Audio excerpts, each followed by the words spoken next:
ing makalahiripun ing Madinah madhep Rasul.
Pandan moncar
lengge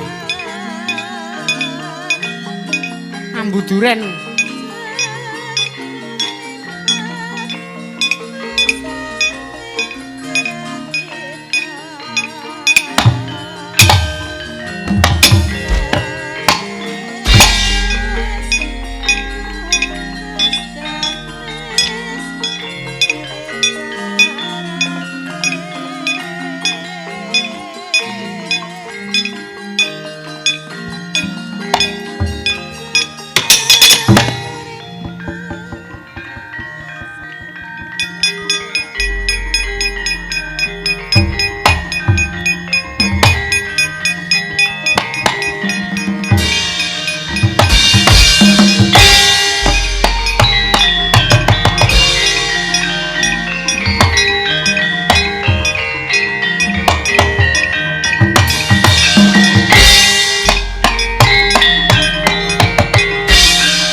Ku para sata Kurawa. Kula.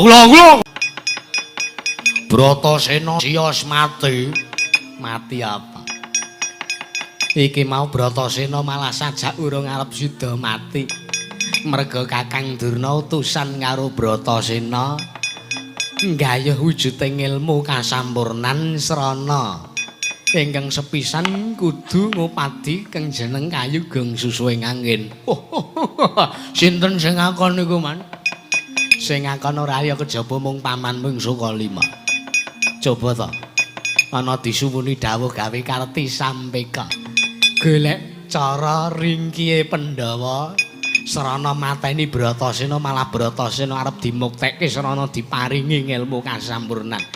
Nek ora gurumu sing keblinger ora bakal kelakon le. Nuwun sewu, Man. Nek cara kula niku senes kok Bratasena ajeng diwenehi ilmu niku mboten.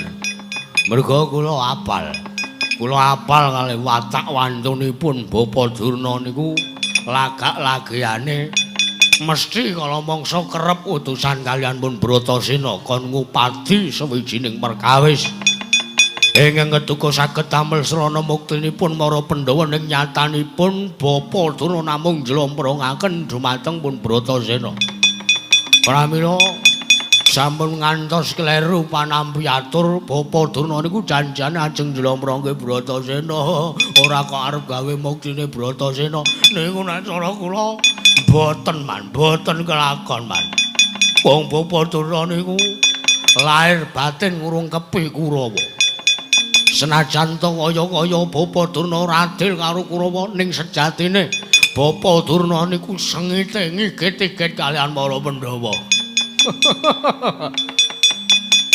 Niku leles, Man, atule Kakang Mas Ducacana niku leles. Merga kula apal ngen kali Bapa Durna niku kula apal. Tau kula nyuwun petang nomelan mboten dinae. Malah kula dikan kungkum ngen lendut. Mongko lendut campur telitong lan cak panunggalane. Lah malem-malem njlamplongke awakipun dulma gati to, Man. Wis sing baku gandeng rikala semana Bratasena wis budhal nang madyaning Wanatik Brasara. Yak aku kadawan dening anak Prabu Duryudana kadawan supaya ngetapke barisaning para sata Kurawa. Wah, lah niki. Oh, iki ibarate kaya wong legan golek momongan. Mesti Kakang Prabu Duryudana dawuh kaliyan Kurawa kan ngundurke Bratasena supayane Bratasena ora kasil gayuh Kayugong Susuing Angin. Nggih to, Man? Wis biasane kaya ngapa ya awake dhewe kudu temandang. Wah. Nggih ngestaken dawuh, Man. Lajeng mangkatipun para sata Kurawa benjang menapa? Dur wonten dawuh. Ora ketang sambung ngobar colok lintang budhal dina iki. Ngestaken dawuh. Siyaga kula badhe njulung tungkul lakonipun Bratasena, Man. Heeh. Satama kula wonten timbalan. Marta diaki tabun bendi beri munyo mangungkung. Wektu dina iki Bratasena dijulung tungkul. Dikrenah patine supayane aja ngasih kelakon, aja ngasih kasembadan. Nggayuh wujude Kayugong Susuing Angin. Nyun pamit madal pasilan, ngati-ati aja kaya bocah cilik sing anyar le sing diunekke. Yen wis tak kendhawuh, Man.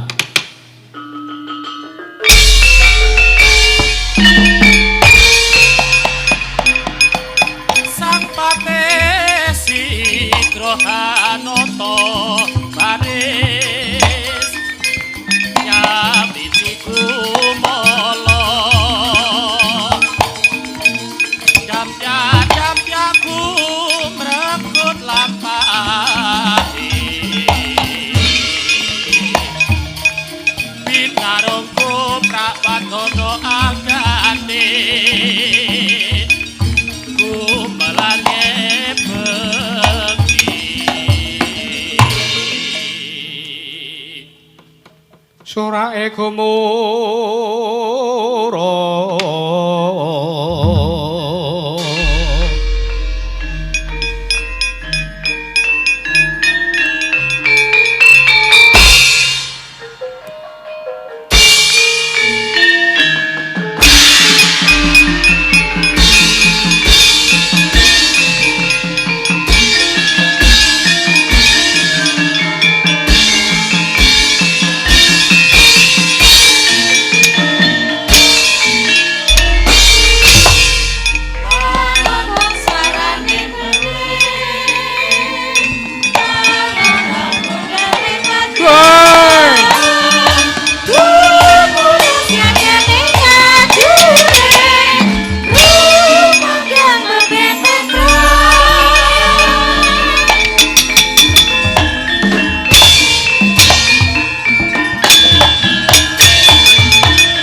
Sumbara mawalindo bumi konjing kumalodo kuntur ketok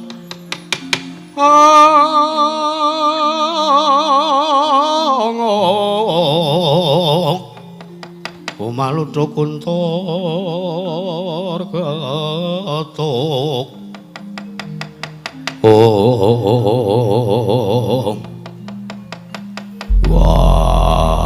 kaya ngene abot wong golek kaweruh kasampurnan nanging ora dadi ngopo nadan paribasane aku kudu munggah gunung nyemplung segara Bratasena ora bakal mundur saka guntur mendhu saka pangrempo pasawang arep iki wis katon alas tik brasara alas gawat kliwat wingit kepati satu moro satu mati jalma moro mesti mungkari jeneng ora dadi ngopo wah lair lan batine Bratasena ngantepi yen to pancen iki mengko bakal dadi srana nggonku bakal entuk wujuding ilmu kasampurnan aku kepengin mangerteni kelawan jati dirine Bratasena tak lakoni kanthi ikhlas lair terus ing ati ora-orane aku mengko mundur yen ana bedhama ingkang mepalangi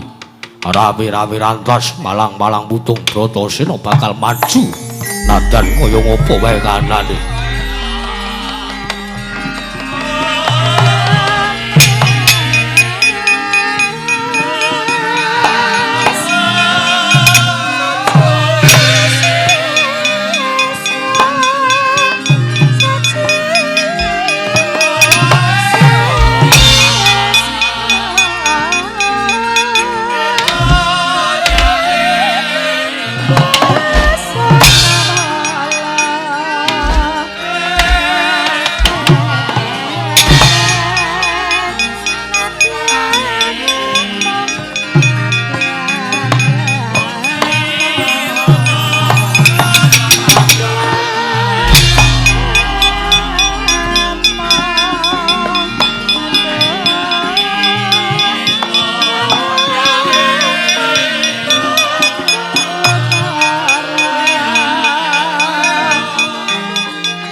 Ah! Ah!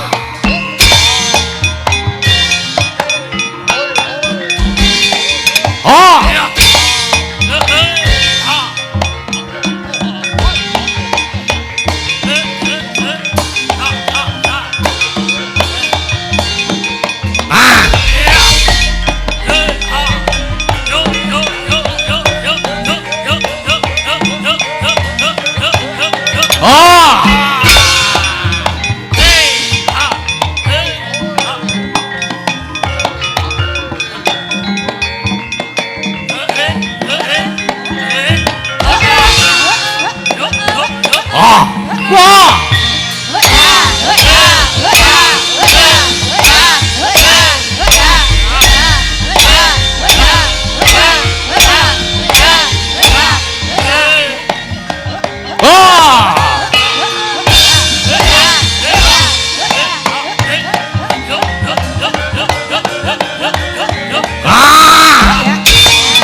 Bujleng-bujeng iblis lanat padha jek-jekan.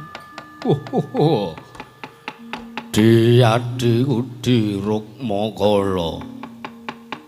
Apa Kakang Rukmuka? Apa Kakang coba ta rasakna. Graitanen. Gunakna rasa pangrasamudi. Jroning awake dhewe entuk paukumaning dewa. Awake dhewe disotke dadi buta loro dening Hyang Pikulun Manikmaya. Kenen nglakoni paukuman awake dhewe kudu mapan ning madyaning Alastik Brasara iki. Wis 7 candra suwene. Lah kok 3 candra kepungkur iki pun Kakang ngrasake. Yen to kaya-kaya ana sing nyumpet sing dadi dalan rejekine awake dhewe di teges angel nggone bakal golek pangan. Aja meneh kok golek pangan ibarate arep obah metu lelaku. Ana ing wewengkon Alastik Brasara wae. Lah kok dadi kacilakan kaya manggene kanane di apa si Aduga ngrasake. Ndak kira si Aduga bakal ngrasake mergo pancen iki ndak rasa walate awake dhewe mergo nandhang kaluputan ana ing kayangan temah nglakoni paukuman kaya ngene di Rukmakala. Kakang Rukmuka ya Kang. Yektine ora mung Kakang Rukmuka wae kang ngrasake kanan sing kaya ngono. Rukmakala uga ngrasake wis 7 dina tak ampet lara jroning wetengku. merga ora ana sato kewan sing dadi ganjeling wadukku Kakang. Aku wis 7 dina poso babar wisan ora mangan. Sartane ora ngombe merga golek sumber banyu. Mata banyu ki apa? Sumber banyu, mata air wae ora sabasake. Sumber panguripan sendrang asat kabeh, kali asat kabeh. Oh, Kakang bingung rasane ngatiku. Apa kelakon derajate awake dhewe bakal kaya ngene selawase? Lan apa ya bakal kae sapa Kakang Wela? Lah kok dadi ana satra ingkang wani mlebu ning alas Tik Brasara. Monggo iki alas gawat kliwat wingit kepati. Satu mara satu mati jalma mara mesti keplayu. Aja kok jamak lumaring menungso nadyan Jawata ora wani mudhun ana ing alas kene. Lah kok dadi kaya ana bocah nom-noman wani nrabasing alas Tik Brasara. Oh, ayo dielekke ora kena dielekke apa kelakon mati dening dadi pangane awake dhewe, Kang.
Lah kok dadi ana buta loro ngepung karo Bratasena.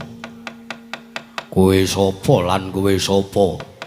Oh, ala bocah mulang sarak pakartimu parat. Raden kowe yen kena tak omongi mandeka Raden. Kowe yen kena tak omongi mandeka. Aja mbok teruske nggonmu lumaku. Mandeka Raden, mandeka Raden, mandeka Raden. Ora melek apa piye mripate? Wis reti aku mandeg isih tindeg. Oh, lah iya wae. Piye to kowe iki? Kowe iki ya kepiye to kowe iki? Kowe sapa Raden? Sajak satriya gagah pideksa. Takon karo aku satring Bukir Tawu. Ya iki Raden Bratasena panenggak Pandhawa.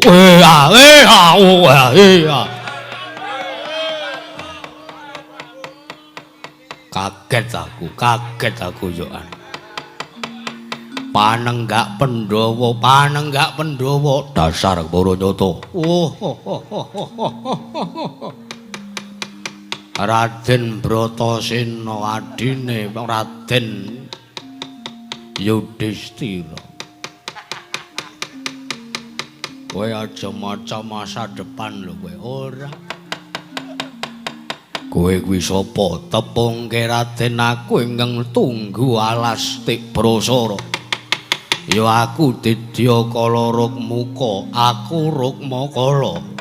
kowe Rukmuka lan kowe Rukmakala dasar kepara nyata. Ana wigati apa kowe mlebu ana ing alastik Brasara kene? Didyakala Rukmuka mangertiya. Wigatiku mlebu ning kene iki ora ana sambung rapete karo dapurmu. Mergo aku duweni ancas kegayuhan pribadi, duwe kekarepan aku goleki ana ngendi dununging guwa Sigranggu. Mula ora sandadak kowe kokean bebangal. Aja dadi pepalange Bratasena, nggonku bakal ngupadi apa sing tak gayu. Wah, ndak mengko malah mung bebangeri asmane Raden Bratasena. Anggo sik Raden. Lah kok sajak kemlewat ucapmu kaya ngregem jimat kaya wanindilan wesi abang parat. Sajak sampeyan ora ngerti yen to guwa Sigrangga kuwi papan dununge Didyakala Rukmuka. Sajak kowe ora ngerti ya nek guwa Sigrangga kuwi papan dununge pasaryaning sun ya Didyakala Rukmakala. Ora sah kowe wong loro do gawe-gawe. Wong aku ya ngerti sejatine kowe wong loro uga ora mangerteni ana ngendi papan dununge guwa Sigrangga. Modar. Kayake arep konangan iki. Heeh. Kula kang saka kuwi ora sadung dadi pepalange Bratasena. Niatku wis santepi aku pengin gayuh ilmu kasampurnan. Srana aku golek kayu gong susuhe nganggen. Nanging malah ketemu karo wong kaya dapurmu kuwi. Wah, keparat. Kowe sajak wis nguwongke karo Yaksaya Raden Bratasena. Kowe keduka iso ketemu wujuding guwa Sigrangga ingkang mbok tuju. Waton iso ngalahke nglundhungke sirahe Didyakala Rukmuka. Maju jangkah ora bakal tinggal loncat.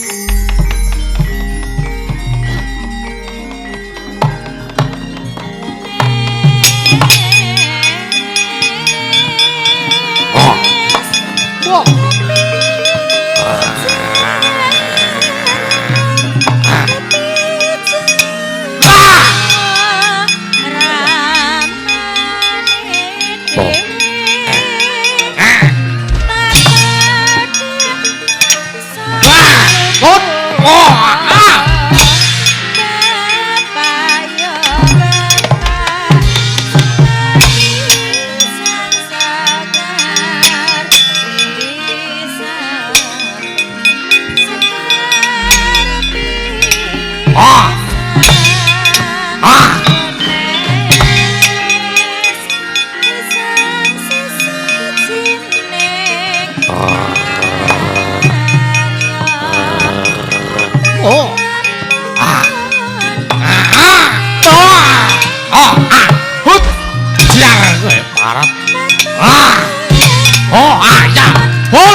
aduh. Ah, hut.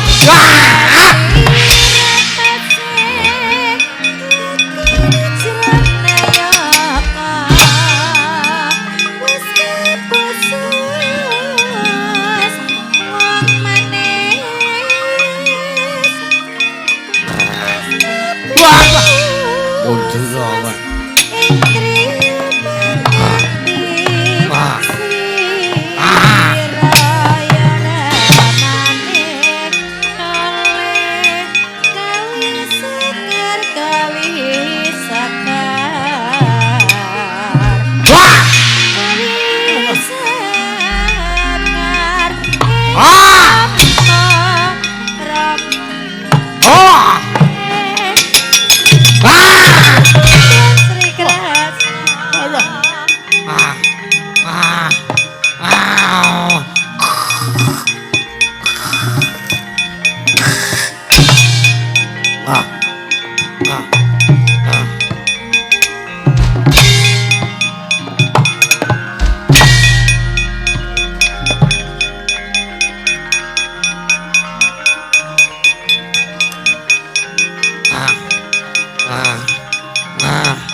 Oh, Kakang.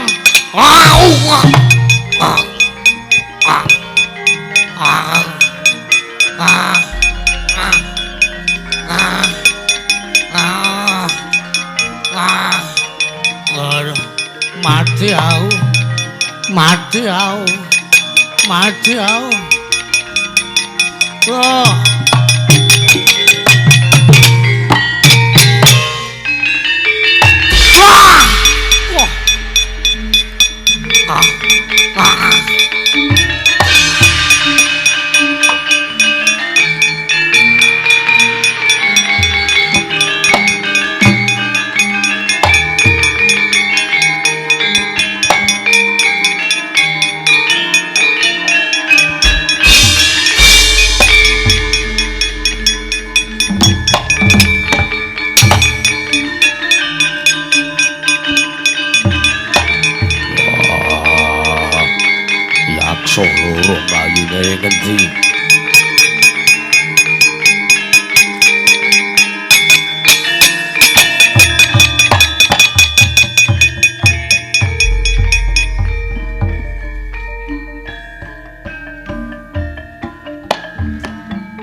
Permarare mangusomyong ngambrang.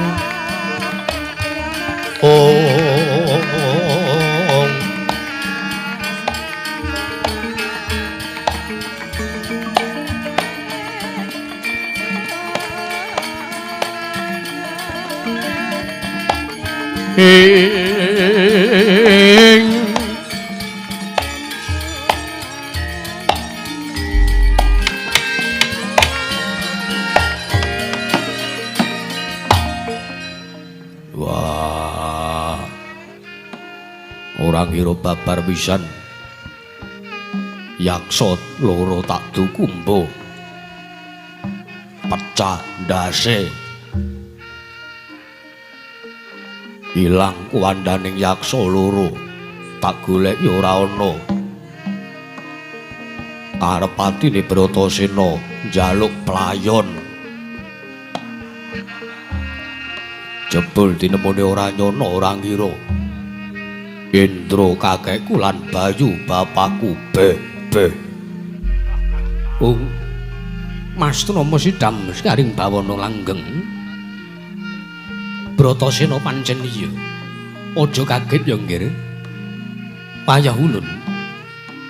Ya panjenengan ulun ing teng Ngejawantah. Sesingla wujuding yaksa loro aran Dedya Rukmuka lan Dedya Rukmakala. Bratasena iya. Aja cilik manah kita. Mergo sejati ulun ingkang methuke kelawan jiwa raga kita ya jeneng kita. Indra kakekku lan Bayu bapakku ya. Ora apa-apa banget panarimane Bratasena.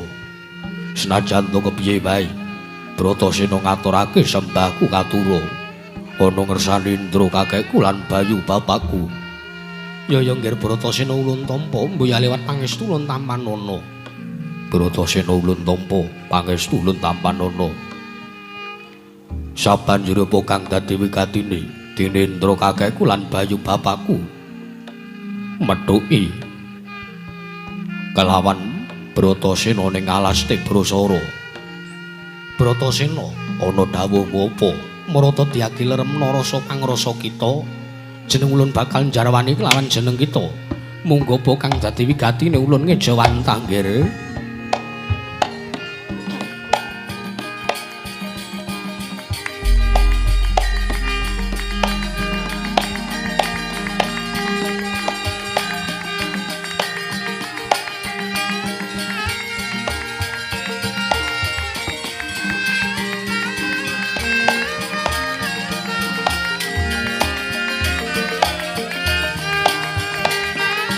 Yat langening talang jiwanaklar wantang moncara tinon leraka konang Surang sotetan padang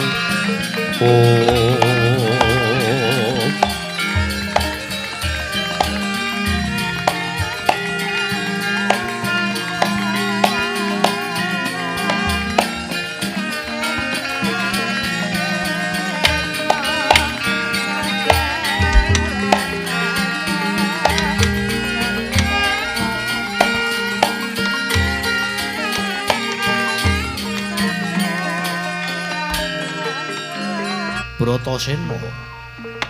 Indra kakekku ana paran.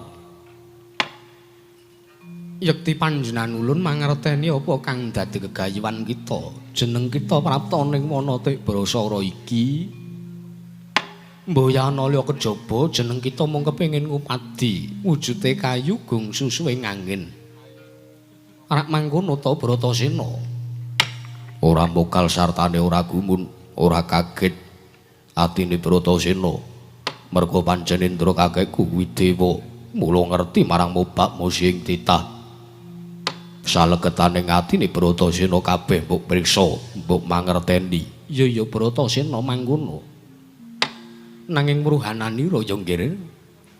Ingkang aran kayu gung susuhe angin mono mboya kok mawujud ron uwit utawa wujuding kayu. Nanging mangerti ya tembung kayu gung susuing angin kuwi tembung sanepan. Tembung sanepan tegese Kuwi mung tembung perlambang ya mung pralambita. Merga yen to dijlentrehke kanthi bener, kanthi wijang, kayu mono teges kajeng, kajeng mono teges karep, gung mono teges gedhe, susuing angin ya kuwi mlebu metune angin ya kinarya ambekan menungsa kang aran irung. yo Teges mangkene ya nggih ulun jarwani yen to jeneng kita duweni kekarepan ingkang gedhe ya kuwi kepengin gawe wujuding ilmu kasampurnan kudu mbok kantheni kanthi srana aringing napas sartane meneping pancandriya. Ngeningake baban hawa sanga jeneng kita kudu bisa mangerteni kenapa ngapa ingkang prapta ning alas Brasara mrepeki kelawan jeneng kita. Panjenengan ulun Sang Hyang Indra lan Sang Hyang Bathara Bayu.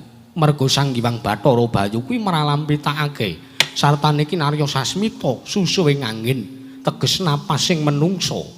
Banjur Indra teges mengko werdi panca Indra. Ya jeneng kita ingkang duweni pangrasa pangecap lan sak panunggalane kuwi. Indra kakekku iya. Ya, mula kang saka kuwi jeneng kita kudu bisa mangerteni werdine ilmu kasampurnan kuwi apa. Werdine ilmu kasampurnan kuwi apa? Bratasena Ana dawuhmu apa? jeneng ulun mboya bakal mbabarake ana ing kene merga dudu wewenang ulun mergo jeneng kita duwe gegayuhan mula jeneng kita dhewe ingkang kudu tansah budidaya ya mung ana dawuh sartane ana mandat saka Hyang Pikulun Manik Maya ingkang kudu ndaturake ana ngarsane Bratasena lumantar Sang Hyang Bathara Bayu wujude apa wujude ya kuwi ali-ali mustika ya pusaka Manik Candrama ingkang dayane keduga bisa jeneng kita gunakake nalikane nyemplung ning segara Bratasena. Ridho mawara mangawara awara-warahan tengaraning ajurit. Kong maguru kongso tetekadya putula. Wah. Indra kakekku. Bratasena sambung rapete gandeng jeneng apa antarane gegayuhanku yang kepingin gayung ilmu kasampurnan karo wujuding mustika Manik Candrama ingkang keduga bisa digunakake nalikane nyemplung segara Bratasena mengko sak mengko jeneng kita bakal mangerteni dhewe apa ta sejatine ingkang ulun dawuhake nanging ingkang baku tampanana wujuding mustika Manik Candrama iki mengko mergo ya mung srana iki ingkang keduga bisa kelakon nggon kita kepengin gayuh wujuding ngilmu kang sampurnan Bratasena.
rasane Bratasena. Wah, Durna bapakku. Kena ngapa kowe ora paring dawuh, kena ngapa kowe ora ngendika? Yen to kayu gung susuhe nganggen kuwi mung tembung sanepan. Teges ora mawujud kayu. Ora mawujud barang nanging kuwi mung werdining rasa pangrasa. Aringing napas yen to duwe kekarepan sing gedhe. Wah, gandeng tak rasa wis kasembatan nggonku gaya wujuding kayu gung susuhe nganggen. Durna bapakku, aja kaget. Bratasena sing prapta ngersaning Durna bapakku Sukalima. Marane mangsa nyong ngandang.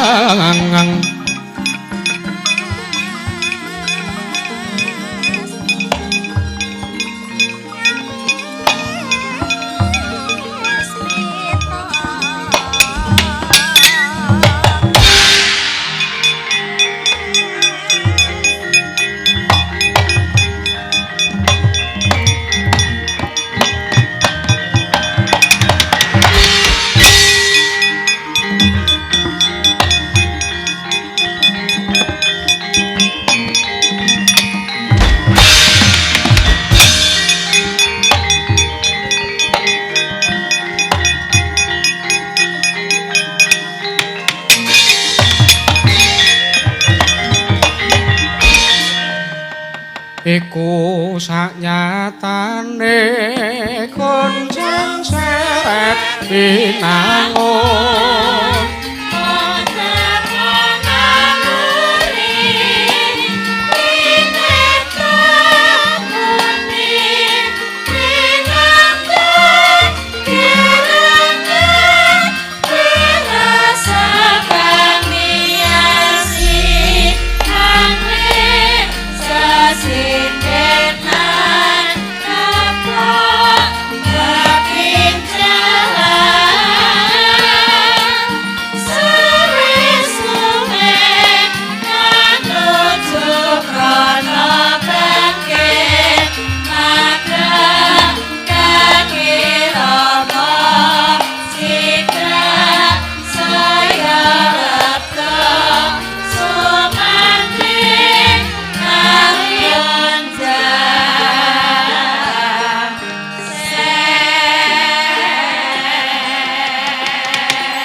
kentas waru gembal manyar-manyar do ning dungkul wana alas dadi wana Bratasena anakku wong gagah wong pideksa durung nganti ana wektu durung asih 3 dina nggonmu tak utus ngupati wujuding kayu gong susu ing angin ingkang mapan ana ing madaning wana Tik Brasara Bratasena. Lah kok dadi teko kowe wis prapta ning pertapan Sukalima nggarep Bratasena? Kepiye? Kepiye apa ya kasil entuk ngupati apa malah gagal nggonmu goleki wujuding ayu gong susu ing angin Bratasena? Wah. Durna bapakku. Bratasena kepiye?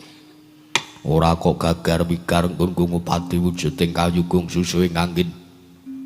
Nanging tak rasa yen to aku matur ana ngersane Durna bapakku mengkone Durna bapakku ora bakal marem kelawan napa ingkang wis ndak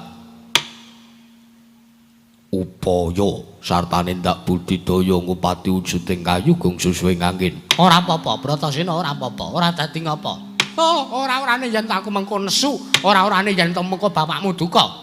Merga kabeh apa sing mbok upadi kuwi bakal gawe mareming atine wong tuwa minangka guru lan minangka bapakmu iki. Durna bapakku ya. Kepiye Bratasena? Nalika semono aku wis mlebu nang madaning wana Tik Brasara. Ketemu lawan wujuding yaksa loro. Arane Ditya Rukmaka lan Ditya Rukmakala. Yaksa loro sajar mepalangi karepane Bratasena. Wekasan dadi pancakara antarane Bratasena kelawan yaksa loro.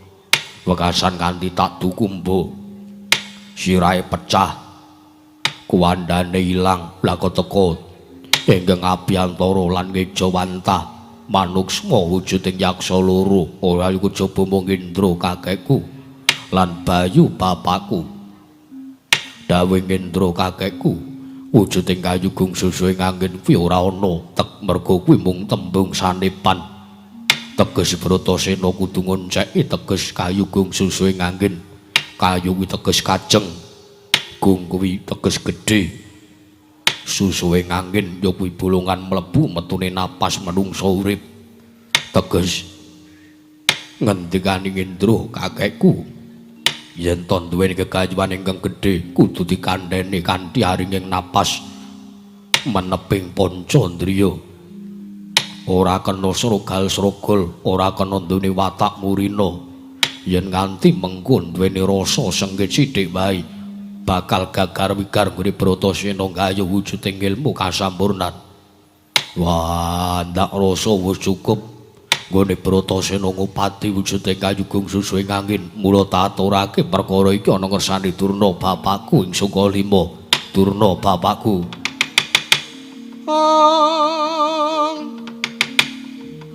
Permarare mangos wamyong ambrang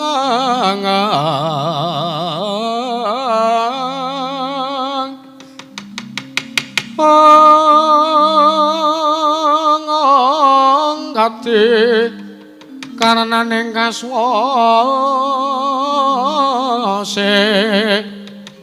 yen ning marga malatgung tumiring sang gandha pastrat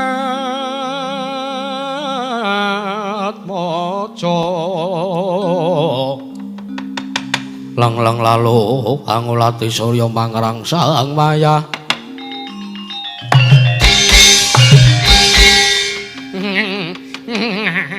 ya aku wis suwe ra tau krungu tabuhan kuwi merga wonge ya arang mangkat ta Durna bapakku iya beh Bratasena Durna bapakku apa lha kene yo cilik piye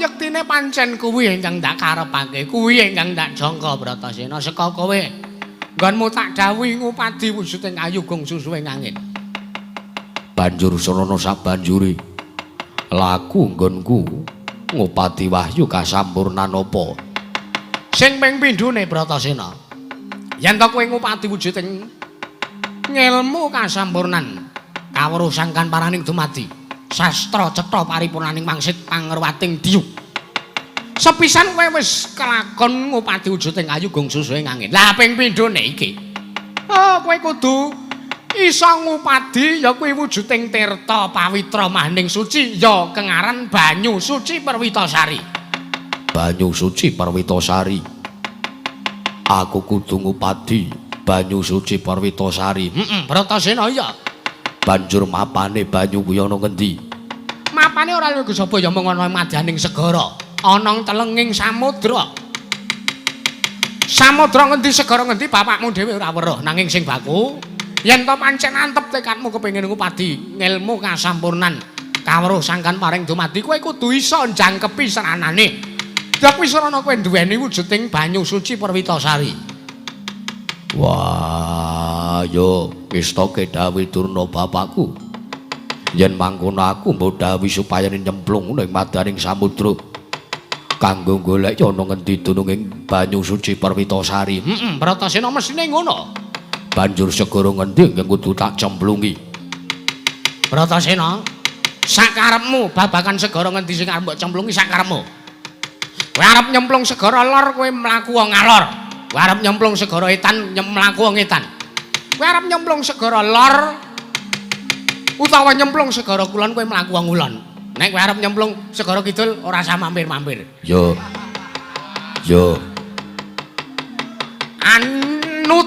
anut marang anteping tekate Bratasena sakarepmu kirane ngendi sing mbok cocoke kirane ngendi sing mbok senengi segara sing kirane banyune ora asin keduka cocok karo rasa pangrasamu ing mengkono bakal antuk apa kang dadi sedyamu yen mangkono aku njaluk pamit nanging apa ya bakal kasembatan ing mengkono yen to aku njaluk donga pangestu ana ngersaning Kunti babu ya Kunti ibuku Bratasena Durna bapakku apa wong arep gayuh gegayuhan supaya kasembatan kuwi kudu linantaran lan kudu lantaran dongane ibu ngono restune ibu restune Gusti Allah yo yen mangkono Bratasena njaluk pamit ngati-ati Bratasena aja kaya bocah cilik Bratasena konta-pota maning katong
Bratasena. Bocah kok le jujur. Bocah kok le prasaja kaya ngono kowe le. Kowe tak dawuhi nglakoni kaya ngono kowe ming mendel wae ora mikir tembe mburine ya Bratasena. Yektina ora-orane yen Tadurna bakal nglilake kan apa sing dadi kayuanmu ora-orane nek Begawan Durna ngeculke karo Bratasena. Tak tutke saka kedoan lakumu, tak dombengi Bratasena.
Langening alang yana aglar pandan moncarotina lir kekonang surem sorotetan badang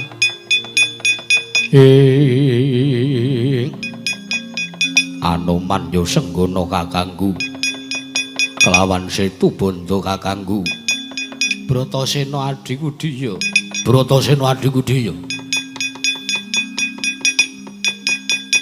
Bratasena Anoman kakangku apa sajak kowe methuki karo aku saka liringing netramu ora pangling yen to kowe arep ngribeti kelawan lakune Bratasena lho walah lantip tenan kowe Didi nanging uruhanamu ya Bratasena yektinipun kakang iki ora kok arep ngribeti ora kok mepalangi karo si Adi Bratasena nggone duweni gegayuhan sing gedhe.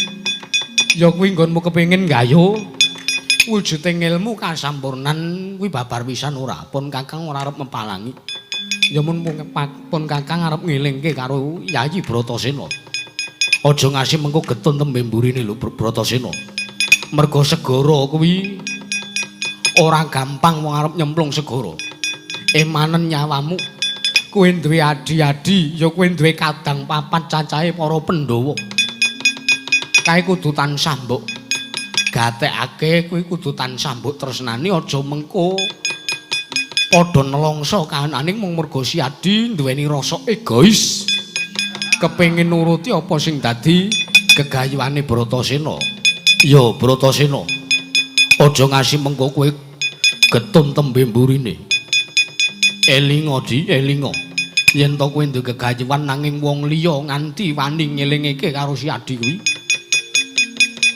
teges mengko bakal ana perkara ingkang edape-edape ingkang ngeduga Yayi Bratasena ora bakal bisa ngliwati. Wah, Anoman kakangku.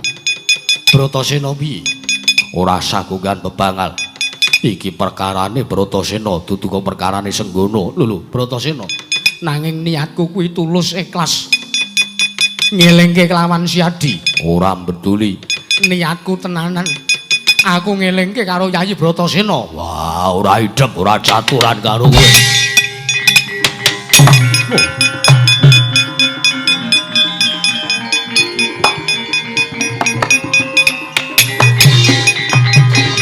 Wah, jagat pangestungkara. Bratasena. Semune kowe kok kaya nesu karo apa sing dadi ature Senggono. Wah, lah kamangka aku mung kepengin njajal Kira-kira nek aku mepalangi karepanmu apa kira-kira kowe iki iso tetek. Walah jebule pancen kaya tugu watekaning adikku Panenggak Pandhawa kae. Ya. Bratasena, ora-orane aku ngganggu ngendati karepanmu nanging bakal tak tutke saka kaduan, tak sawang kaya ngapa nggonmu ngupadi goleki jati dirimu pribadi Bratasena.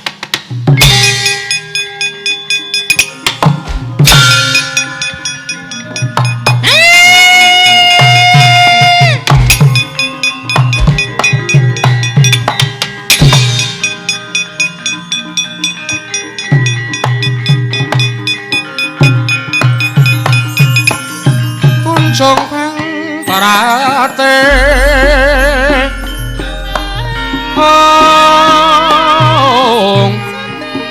Ersapating sun tumiling angolati puspita metementa kang parane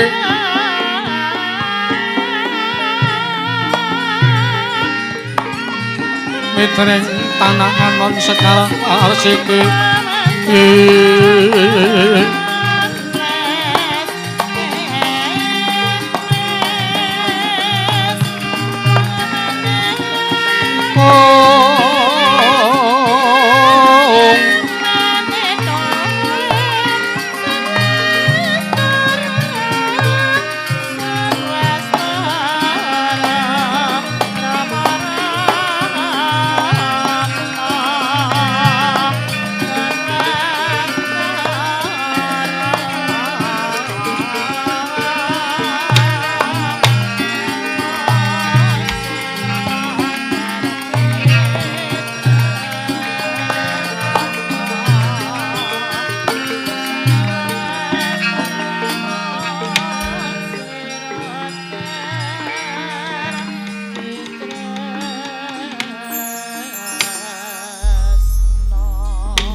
soroting pandam sumula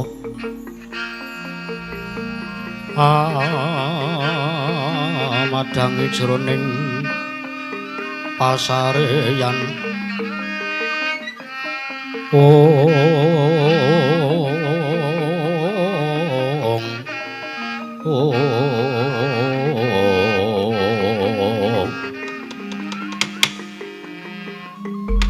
Siraping Sang Hyang Arga Gumantosing dalu jroning ratri dereng wonten ingkang kancarita amung Sang Hyang Pratangga Pati ingkang jedhul saking barang wetan kaliyan mega sarta gunung-gunung prandere kang bisa murbawani jagat raya duwe tata sing kamantian wau kawususa wancine wis ngancik gara-gara